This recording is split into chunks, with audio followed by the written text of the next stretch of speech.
Fala família Novo Som, como vocês estão? Gente, vamos dar continuidade à nossa temporada Podemos. Hoje eu quero conversar com vocês sobre Podemos abençoar. Quero ser bem dinâmico hoje, então já vamos logo pro capítulo que a gente vai ler. Quero ler com vocês Hebreus capítulo 8. Quero lembrar você de qual situação nós realmente estamos em Cristo antes de começar a falar o que eu realmente quero falar aqui hoje, por isso desse texto. Hebreus capítulo 8, versículo 6. Mas Jesus, como ministro no céu, foi recompensado com um trabalho superior do que os que servem sob as leis antigas. Pois o novo acordo que ele nos oferece da parte de Deus contém promessas superiores, pois se a velha aliança fosse perfeita, não teria havido nenhuma necessidade de outra para substituí-la.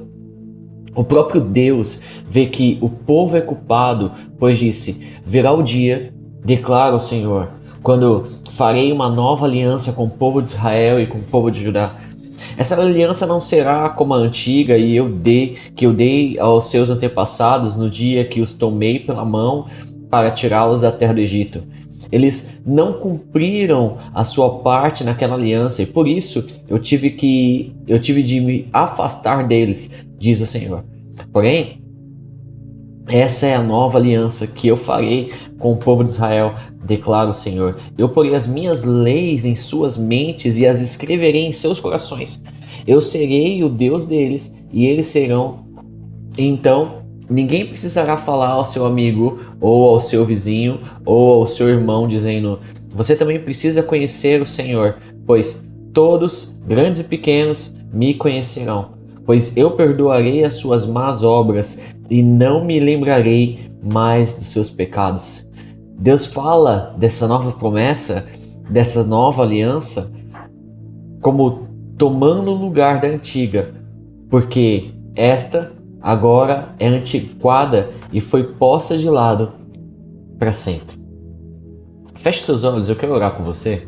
Pai, obrigado por esse momento que nós estamos tendo, por esse podcast, essa é sua palavra. E como me alegra, como eu fico feliz em poder ter acesso a ela, poder ter o seu Espírito nos revelando, nos ensinando. Não são ensinos de homens, não são leis aleatórias, mas o seu próprio Espírito nos traz as verdades que estão no seu coração. O seu próprio Espírito nos revela quem o Senhor é. Minha oração é que nesse momento de podcast, quem estiver ouvindo venha ter essa liberdade de poder ser mudado, transformado através do seu Espírito, orientado através do seu Espírito. O Espírito Santo tem liberdade para fluir em nós, tem liberdade para fluir através de nós. Que venha a ser a sua verdade e não as minhas palavras. Que venha a ser a sua palavra e não a minha opinião.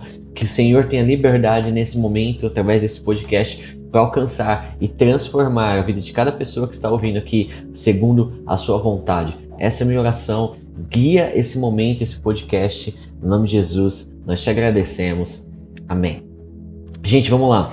Aqui em Hebreus diz que nós que fazemos parte de uma nova aliança, que é uma aliança superior por causa de promessas superiores.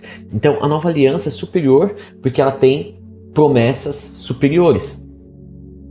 Significa então que toda vez que você lê uma promessa da antiga aliança, ela é inferior ao que você tem hoje. Não estou falando que ela não vale, ok? Não é isso. Mas nunca leia nada da antiga aliança achando que aquilo é o seu teto, porque ela é inferior ao que você vive.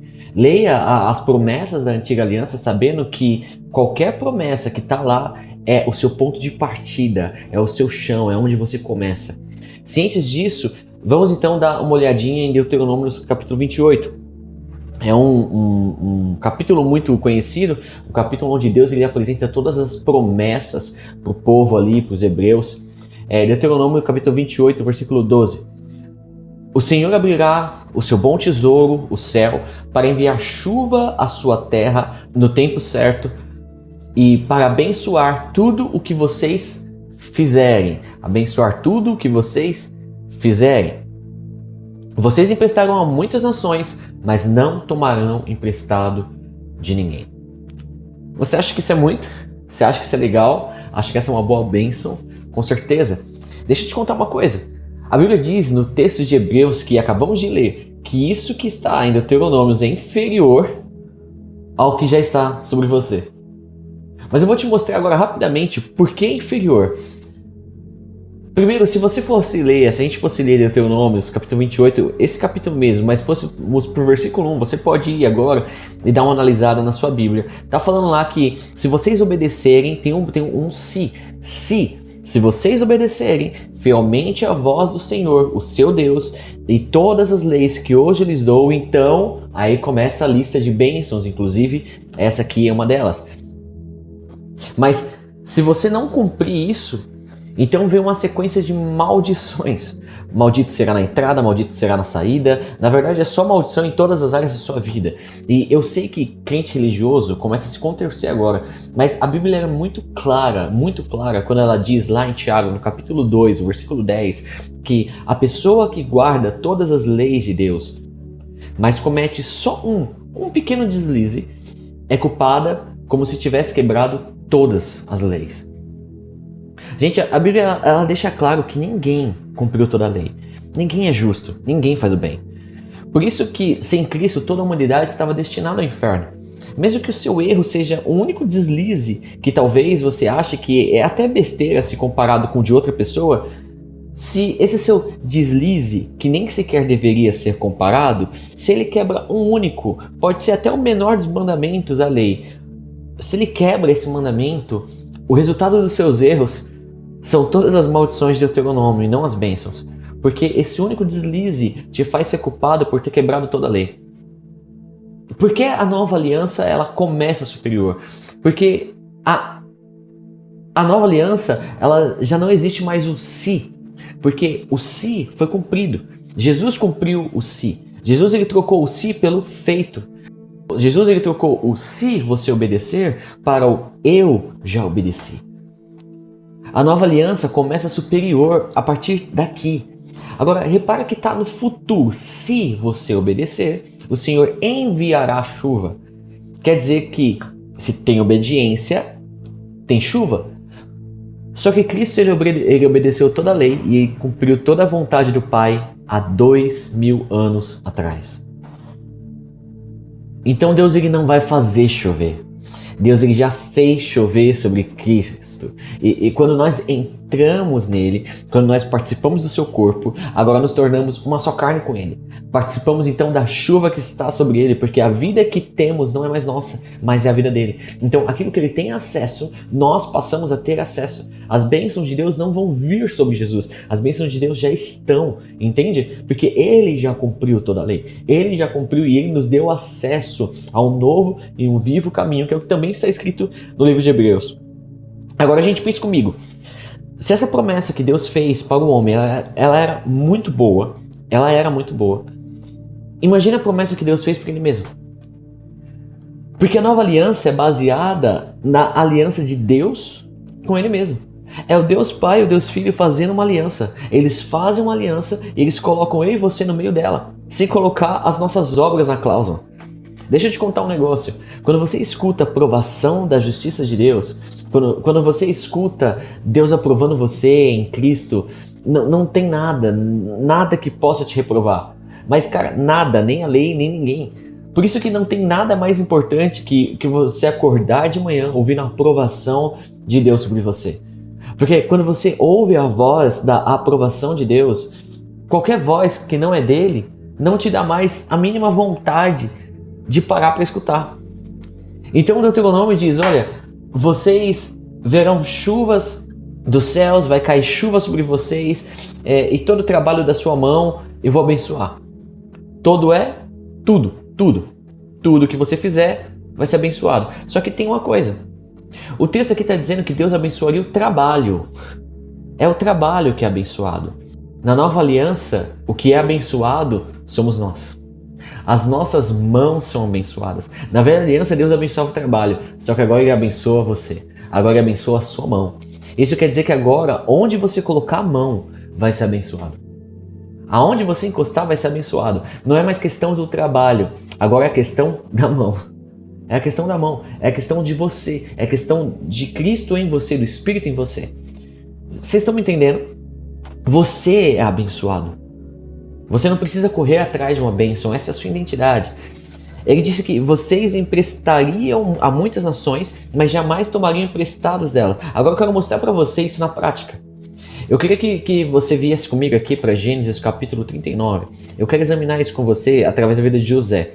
Não vai dar para sermos minuciosos, mas eu acredito que podemos ser profundos mesmo assim. E no decorrer da semana você pode ler sobre a vida de José em Gênesis e se aprofundar um pouco mais. Eu quero mostrar para vocês como a vida de José, na prática, refletiu o primeiro e único ponto que a gente vai conversar aqui hoje. Esse ponto não é sobre o que eu faço.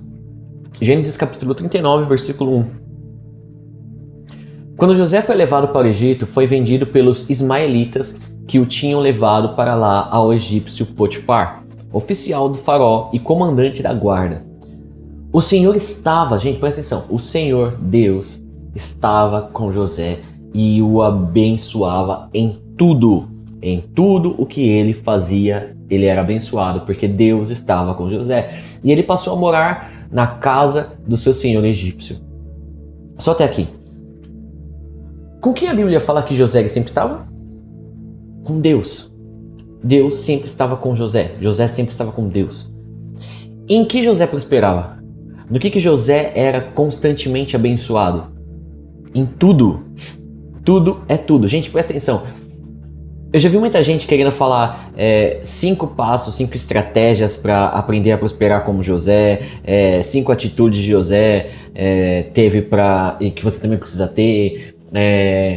Enfim, números, quantidades de estratégias, de ações que José teve, que fez ele chegar na onde ele chegou. Só que, não só a bênção de José, a prosperidade de José não foi o que ele fez. A prosperidade de José era Deus que estava com ele o tempo todo. É o que a Bíblia está falando. Não tem 5 pontos, não tem 3, não tem nem sequer 2, só tem 1. Só tem um único ponto. Por isso hoje, esse vai ser o nosso único ponto. Não é sobre uma estratégia, não é sobre como fazer, não é sobre como alcançar o sucesso. É sobre saber que o Senhor está comigo e Ele é suficiente. Não tem nada mais que isso. Mas vamos lá. Vamos entender um pouquinho aqui quem era José, tá? Rapidão. José era filho de Jacó, Jacó era filho de Isaac, Isaac era filho de Abraão, Abraão todo mundo conhece. Comecei a temporada passada falando lá, a penúltima do ano passado, além do que se pode ver, falando sobre Abraão, o herói da fé, um homem de fé, enfim, Abraão, certo? O pai da fé, o título dele na Bíblia é esse. Todo mundo sabe quem é Abraão. Deus abençoou tanto Abraão que a Bíblia diz que ele não podia contar o que ele tinha. Cara, era incontável. Mais rico que ele, só Salomão. Só Salomão. E a Bíblia fala em 2 Crônicas que Salomão, ele fez no seu reino o ouro ser tão comum quanto pedra. Aí também o cara já apelou, né? Pensa. Mas Abraão, onde ele chegava, ele prosperava. A ponto de reinos inteiros terem medo dele. Onde Abraão chegava, os reis eles começavam a ter receio, porque Abraão ele era muito próspero, ele tinha muitos recursos, ele tinha muitos servos. Abraão era um cara com muitos recursos. José era tataraneto dele. José, cara, ele não era só rico, ele veio de uma família há gerações extremamente próspera. Extremamente próspera. E ainda mais que isso, ele era extremamente amado pelo seu pai. Ele é o xodó do papai. Mas ele tinha irmãos. E irmãos, sabe como são, né? Irmãos, é uma maravilha. Os irmãos dele pegaram ele, rasgaram a roupa que o pai tinha feito para ele, uma roupa especial, uma roupa muito bonita. Rasgaram a roupa que o pai tinha dado para ele, melaram em sangue de animal e levaram para o pai. Falaram, a gente encontrou isso daqui, um animal provavelmente comeu ele, enfim, morreu. Pegaram José e venderam José como escravo. Só que tem um porém, eu acredito que, apesar de ser um detalhe, é interessante ressaltar isso. Para você ser escravo, você vendido como escravo, você tinha que estar nu, peladão, sem roupa. Literalmente sem nada. José foi vendido peladão, velho. Gente, imagina, o tataraneto de Abraão sendo vendido como escravo, sem nada. Nesse versículo que acabamos de ler, a Bíblia diz que ele era abençoado em tudo. Só que nesse momento ele já não tinha nada. A Bíblia fala que ele prosperava em tudo, em algumas versões. Tinham arrancado a roupa dele, o haviam separado da proteção e do sustento do seu pai terreno. Mas a vida dele continuava próspera, ele continuava sendo abençoado, porque a prosperidade dele, a bênção dele, nunca foi a roupa ou os recursos que o pai terreno dele tinha. A bênção dele era o próprio Deus, ele estava com Deus. Deixa eu te contar um negócio. Olha, podem tirar seu diploma, podem arrancar a sua roupa bonita, o seu dinheiro, ou qualquer coisa que você possa ter material, isso podem tirar de você. Mas você não é abençoado pelo que você tem. Não é o que você tem que define se você é abençoado ou não. A bênção não são coisas. A sua prosperidade não está em coisas. A bênção, a prosperidade é alguém. José estava nu, vendido como escravo. Mas a Bíblia fala que ele era abençoado. A Bíblia fala que ele era próspero. Gente, tem muita gente que fala: ah, não, eu sou próspero, eu sou abençoado. Mas vive a vida toda do mesmo jeito. Toda a vida, mesmo jeito. Entra ano, sai ano, passa dias, entra dias e tá igual. Nada muda. Olha para José. Primeiro, ele é vendido como escravo. Leva ele para o Egito. Segundo, ele era judeu. Ele é da linhagem de Abraão. Ele conhecia Deus. Ele tinha sido ensinado sobre quem era Deus. Só que agora ele vai se relacionar com um povo pagão. Um povo que não tinha compromisso com Deus, um povo que com certeza nem sequer teve interesse. E a gente sabe no decorrer da história que realmente foi um povo que não teve interesse em conhecer esse Deus intimamente. Mas o menino era tão abençoado, mas tão abençoado, mas tão abençoado que Potifar, que era o chefe da segurança do Egito, o comandante do exército do rei, levantou ele no lugar mais alto dentro da casa dele e falou assim: ó, aqui dentro parei. Agora, José que manda, eu vou viver a minha vida. E você manda aí nas coisas, José. Vou viver minha vida. Gente, sério, pensa nisso. Um cara que estava sendo vendido como escravo alguns dias atrás, de repente ele se torna chefe da casa do oficial mais importante do Egito. José fez algum trabalho? Ele apresentou algum currículo? Por que isso aconteceu?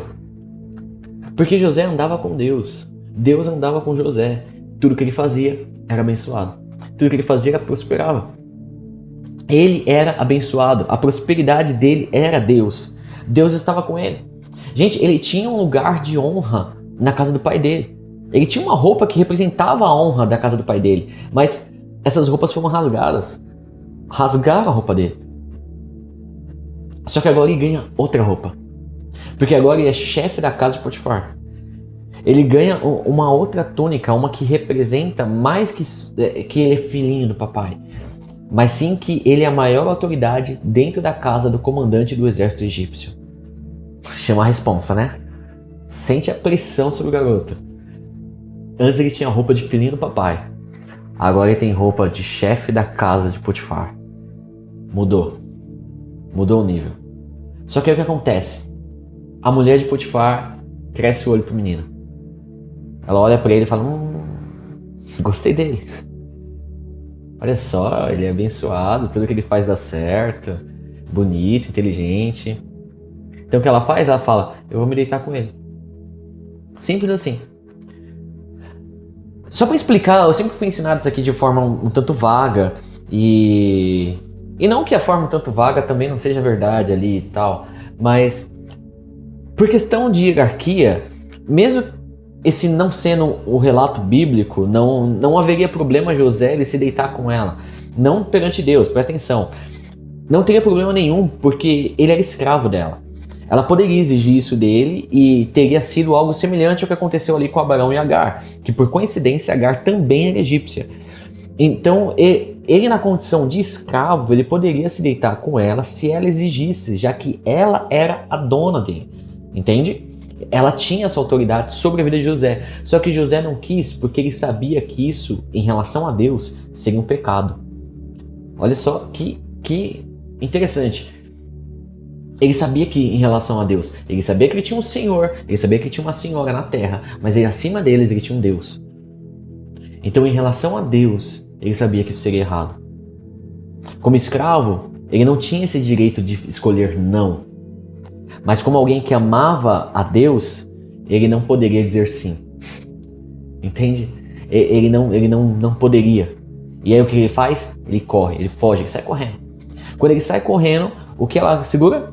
Ela pega a roupa dele, a túnica dele. Gente, olha só o que acontece aqui, cara.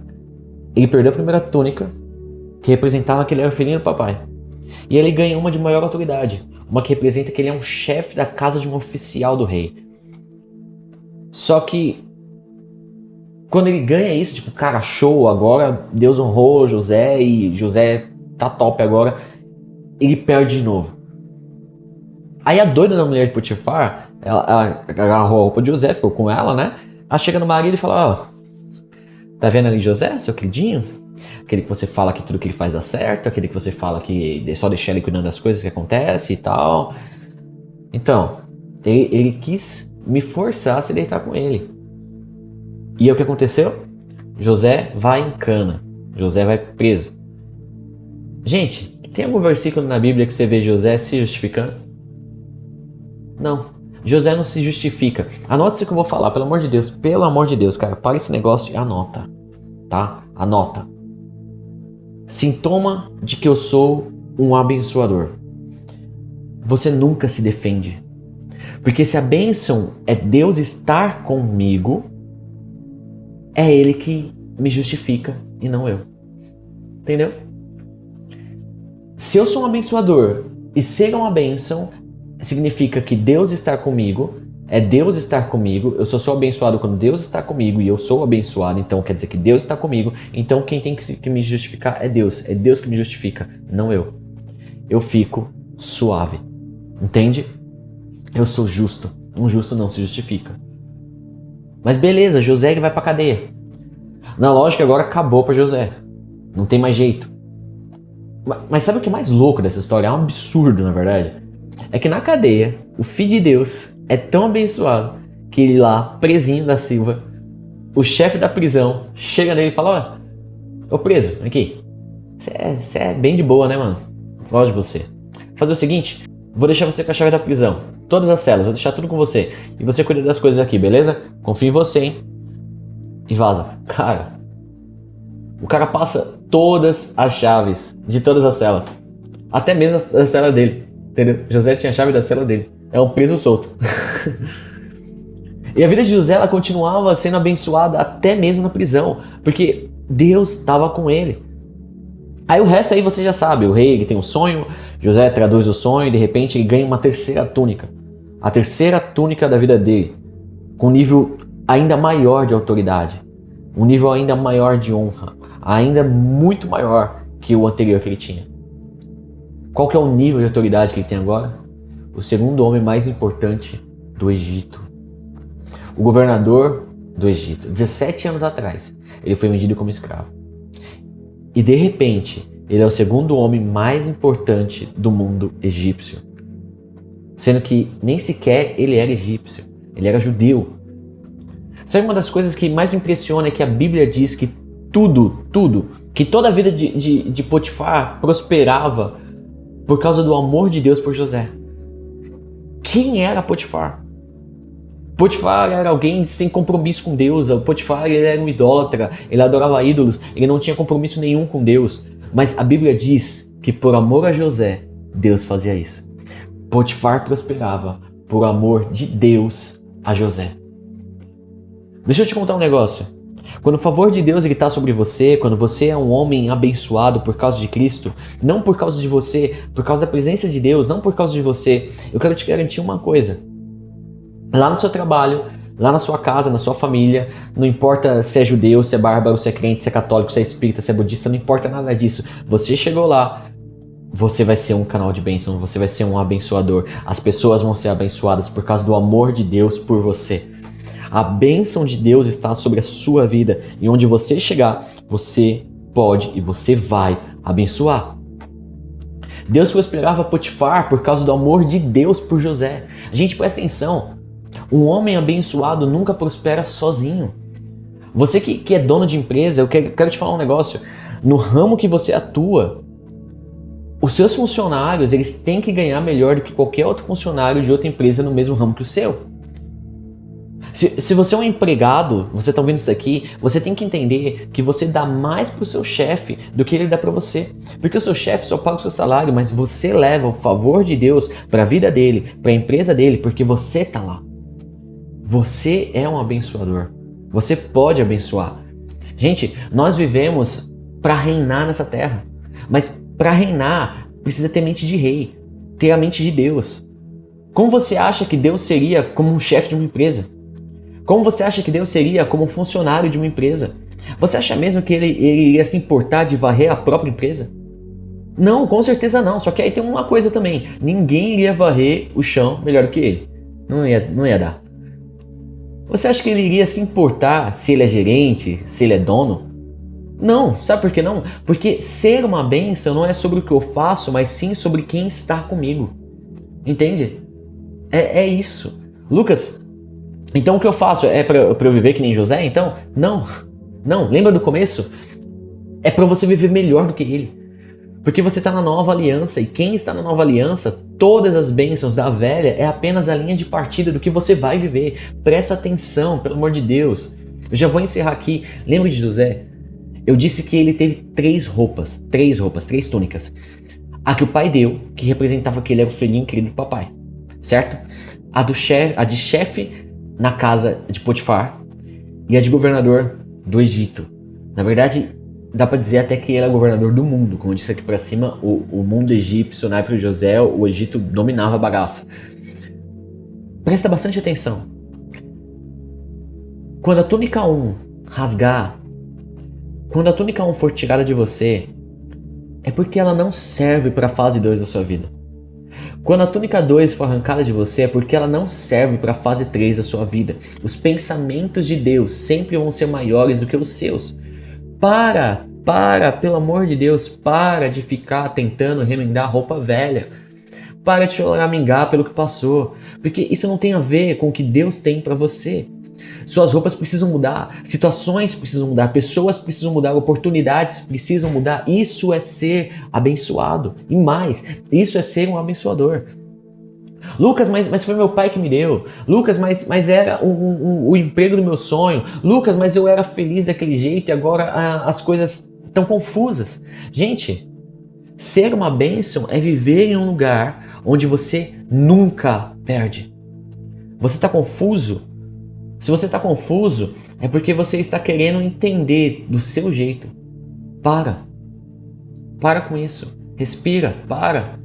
E começa a deixar Deus ser Deus. Porque no final, todas as coisas sempre vão cooperar para o bem daqueles que amam a Deus e aqueles que são chamados segundo o seu propósito. Amém? Só para encerrar, eu queria te convidar a meditar em Jeremias 29:11, que fala: pensamentos de paz eu tenho a seu respeito, e não de mal, para dar o fim que desejas. Amém? Gente, fique com Deus, medite no que foi conversado aqui, medite nesse podcast, medite, deixe o Espírito ministrar no seu coração. Ele é o maior interessado em você, ele é o maior interessado em te ver bem, em te ver feliz. Medite nisso no decorrer da semana. Continue abençoados. O melhor de Deus sempre está por vir, porque Deus sempre tem coisas maiores e melhores para nós. Procure, cave, tente descobrir aquilo que já é seu por direito, mas você ainda não está acessando. Amém? Forte abraço, fique com Deus e lembre-se, nós podemos abençoar.